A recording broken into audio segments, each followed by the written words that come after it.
What's up mga kawakwak, for today's video. So andito pala tayo ngayon sa Argao.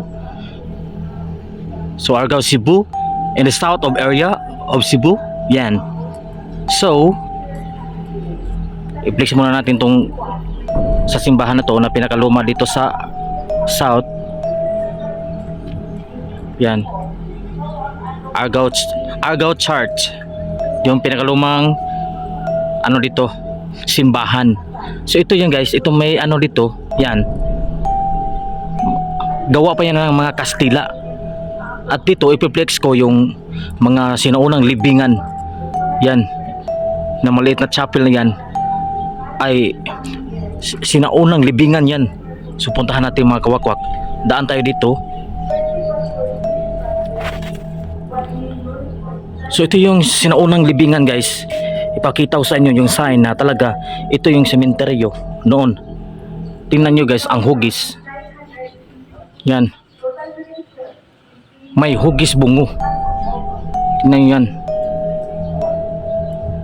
So merong din na may angel.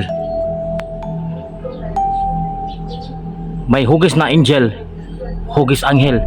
Yung struktura talaga ay gawa talaga ng mga Espanyol noon, yung mga pari dito sa Argao. Yan, na-vlog na ito noon, mga historical dito sa TV show ng Cebu. So tingnan nyo, kung comment na kayo guys kung anong mga hugis dyan, yung mga hugis, kakaibang mga sinaunang struktura noon. So tingnan natin mga nasa loob guys. So ang inilibing daw dito ay pare raw, pare. Yan, tingnan nyo. So yung hugis cross guys mga kawakwak, may ano dyan nilibing, mukhang mga paring Espanyol, mga panahon pa ng mga Espanyol. So merong santo nasa loob.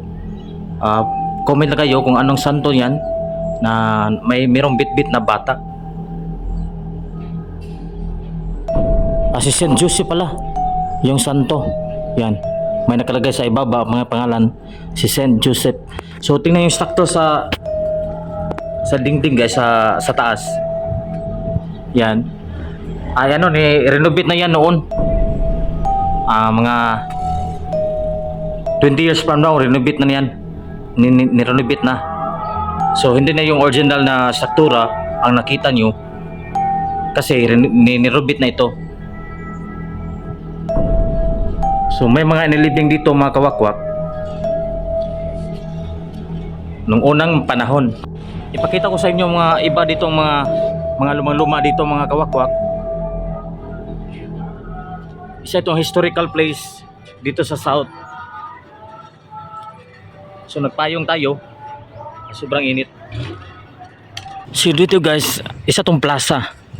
So sa front ng simbahan. Yan. So patungo tayo dyan. So dito muna tayo sa mga kanyon. Para itong Port San Pedro ng Cebu. Tingnan nyo guys yung kanyon. Kanyon ng mga Kastila, no? Itong ginamit ng mga katipunero natin noon. May 3 kanyon dito. Kung gagamitin ito sa West Philippine Sea, mukhang hindi tayo mananalo. Parang lantaka lang ito mga kawakwak. So maganda ang plaza nila dito mga kawakwak. Kwak kwak kwak. So maganda yung mga ano dito, mga building. Yan, meron pa si Gwen Garcia na. Yan, Gwen Garcia. So anong tawag mo dyan, yung mga sinuunang building noon. So nandyan pa, yan. So ito pa. So nandyan pa yung mga sinuunang building noon na gawa ng mga Espanyol. Hall of Justice. Yan, Hall of Justice nila. Yan, kita nyo, Municipality of Argao, official seal. So ito yung mga lumang hugis guys, tingnan nyo. Just comment below. Ito yung mga sinuuna talaga. So hindi pa ng panahon ng Hapon, panahon pa ng mga Kastila.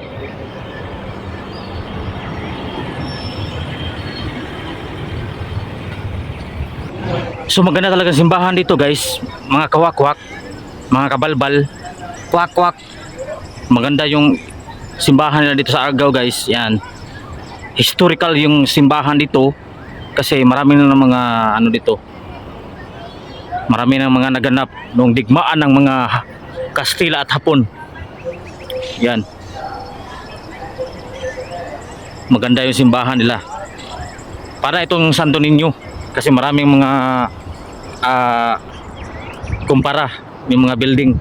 Pareho po sila ng mga structure. Yung pagkagawa ng building. So ito yung plaza nila, i-flex lang natin kasi yan. Kasi meron tayong so maghatid tayo ng libing yung pinatay. Yung sales lady pinatay sa ang niyang boarding house, yung adik-adik. So meron tayong hatid libing. So isasali ko na lang ito sa video sa ating paghatid libing as a sympathy sa mga pamilya.